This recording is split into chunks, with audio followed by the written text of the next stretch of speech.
ذات پہ حملہ کرنا تھوڑی نہ ہوتا ہے۔ اختلاف تو اس بات میں بھی رہا ہے کہ وضو سے پہلے مسواک کی جائے گی، وضو کے اندر نماز سے پہلے، یا پھر نیت باندھنے سے پہلے مسواک کی جائے گی۔ اختلاف تو اس بات پہ بھی رہا ہے وہاں پہنچ کے نماز پڑھی جائے گی یا پہلے نماز پڑھی جائے گی بعد میں وہاں پہنچا جائے گا۔ تو اختلاف کو حسد کا نام نہیں دینا چاہیے۔ اگر کوئی کہتا ہے کہ فلاں عبارات تمام کی تمام کسی کو حفظ نہیں ہے، آپ اس کا اقرار کر دیں کہ نہیں حفظ ہے۔ تاج الشریعہ کو فتاوی رضویہ کی اے سے لے کر زیڈ تک تمام چیزیں حفظ تھیں، آپ اس کا اقرار کر دیں۔ اگر آپ اس کا انکار کر رہے ہیں تو یہ توہین کہاں ہو رہی ہے؟ میں بھی تو یہی کہہ رہا تھا کہ ہر چیز نہیں ہوتی ذہن میں، آپ بھی یہی بات کہہ رہے ہیں کسی عالم کے 4 مسئلے ذہن میں نہ ہو تو اس کی شان کم نہیں ہوتی، مگر آپ کہتے ہیں تو کوئی بات نہیں ہے، ہم کہتے ہیں تو وہ توہین ہو جاتی ہے۔ چلیں بہرحال بٹ کا مسئلہ انشاءاللہ میں آگے لاؤں گا، اور آگے بھی 1-2 ویڈیو میں اور بھی کچھ مسائل کے اوپر گفتگو ہوگی۔ پبلک اس سے صرف سیکھے اور دلائل دیکھے اور دیکھے اس کی بات زیادہ احتیاط ہے اور کس کی بات کے اندر زیادہ حق کے قریب نظر آتی ہے، اور آپس میں لڑنے کی کمنٹ سیکشن میں ضرورت نہیں ہے۔ اور یہ بھی میں کوئی لڑائی لڑنے نہیں بیٹھا، بات کرتے ہوئے الفاظوں کا اونچا ہو جانا یا آگے پیچھے ہو جانا یہ ہوتا ہے جب مد مقابلے میں بات ہوتی ہے، تو اس کا مطلب کوئی توہین یا ان کی بے عزتی مراد نہیں ہوتی۔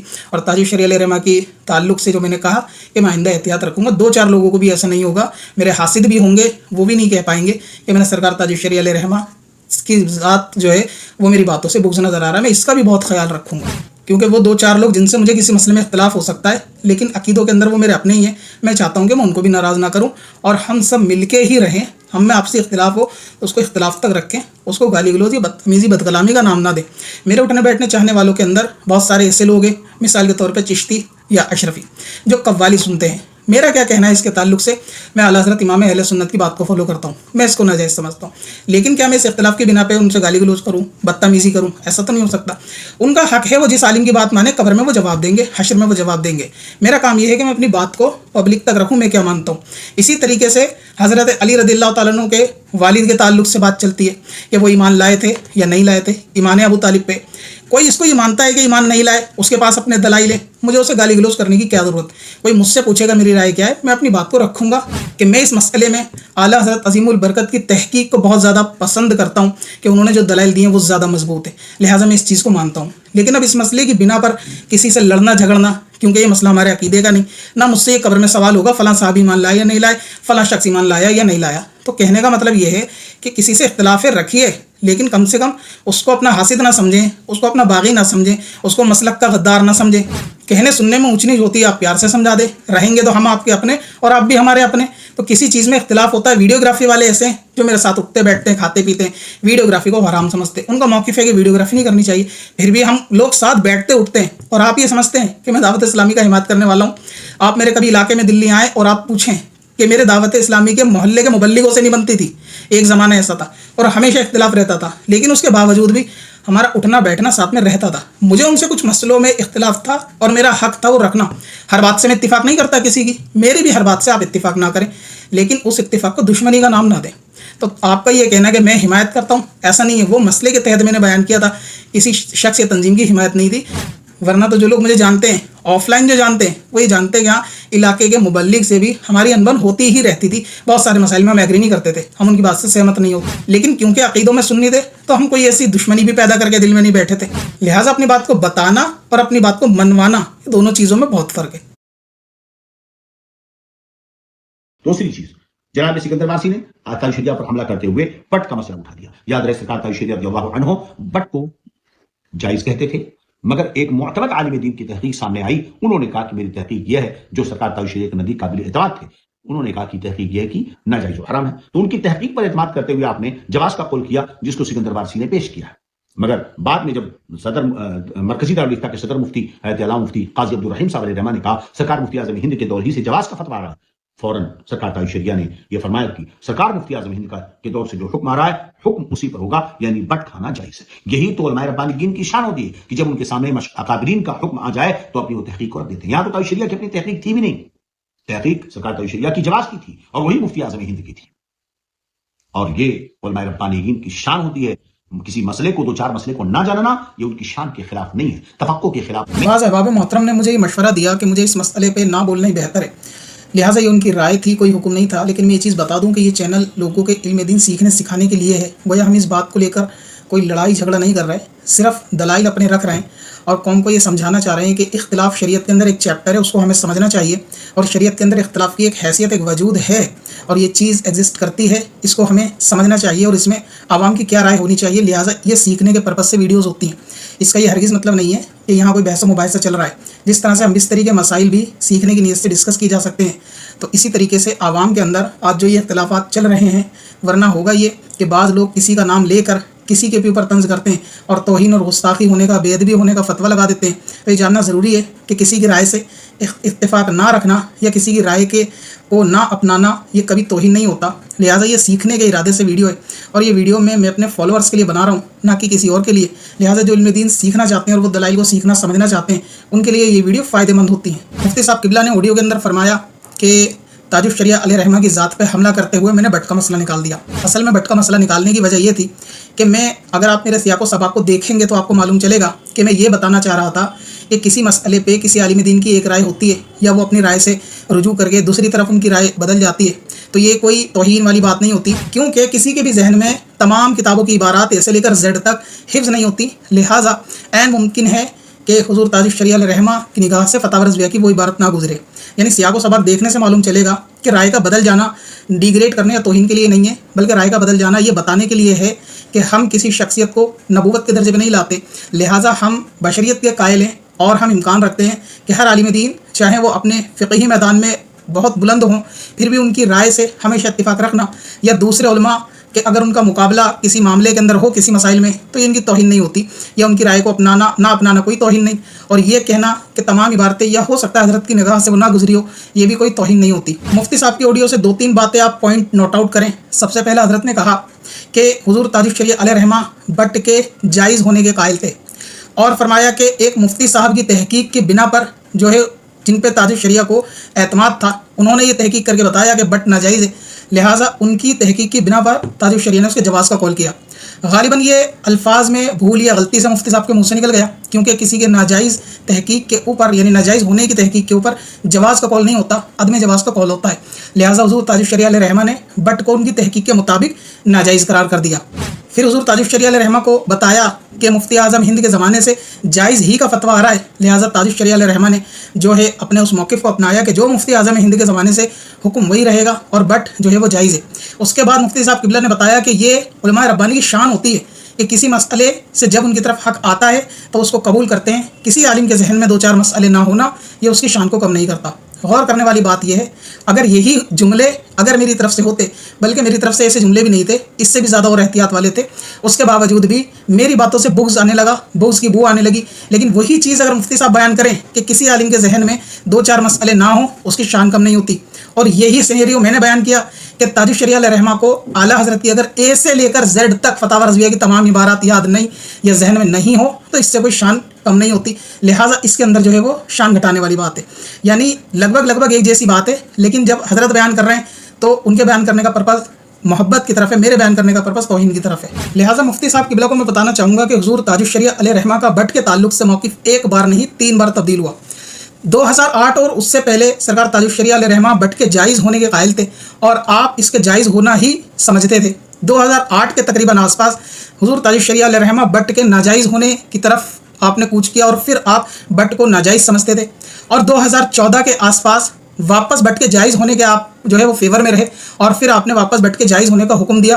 اور یہی آخری حکم تھا. 2014 کے بعد تو آپ پردہ کر گئے، تو اس اعتبار سے یہ آپ کا آخری حکم تھا. اس کے تعلق سے میں پروف پیش کروں گا، اور آپ آواز سن کے اندازہ لگا سکتے ہیں کہ کون سی وائس اور آڈیو آخری عمر کی ہے، کون سی وائس اور آڈیو پہلی عمر کی ہے. دوسری چیز، آپ نے کہا کہ حضور تاج الشریعہ علیہ رحمہ کے نزدیک ایک مفتی صاحب جو قابل اعتماد تھے، ان کی تحقیق پر مفتی تاج الشریعہ علیہ رحمہ نے ناجائز ہونے کا فتویٰ دیا بقول آپ کے، جبکہ حضور تاج الشریعہ علیہ رحمہ خود فرما رہے ہیں کہ وہ بٹ کو ناجائز فتاوی رضویہ کی بنا پر سمجھتے تھے. اعلیٰ حضرت عظیم البرکت نے جہاں حلال جانور کے اعضاء کو گنوایا ہے، یعنی حلال جانور کے وہ پارٹ جو کھائے نہیں جاتے، اس کے اندر جو اوجھڑی کا حکم فرمایا ہے، تاج الشریعہ علیہ رحمہ نے اس مسئلے پر قیاس کرتے ہوئے بٹ کو ناجائز سمجھا. لیکن آپ کہہ رہے ہیں کہ کسی اور عالم کی بنیاد پر انہوں نے ناجائز کہا. عین ممکن ہے کہ وہ بات بھی پیش آئی ہو، کیونکہ میں اتنا نیرو مائنڈ نہیں کہ جو چیز میں نے نہ دیکھی میں اس کا انکار کر دوں، یا جو میرے علم میں نہ میں اس کا انکار کر دوں. اگر میں نے لندن نہیں دیکھا تو مجھے لڑنے کی ضرورت نہیں کہ لندن ہوتا ہی نہیں. لیکن تاج الشریعہ علیہ رحمہ نے خود فرمایا ہے کہ میں بٹ کو ناجائز سمجھتا ہوں، کیونکہ فتاوی رضویہ کے اندر بٹ کے تعلق سے آپ نے ناجائز ہونے کا قیاس کیا ہے. لہٰذا ہو سکتا ہے کہ مفتی صاحب کی تحقیق پہ بھی انہوں نے ناجائز کا حکم شمار کیا ہو. دوسری چیز آپ نے فرمائی کہ حضور تاج الشریعہ علیہ رحمہ نے فرمایا کہ جو ایسا مفتی اعظم ہند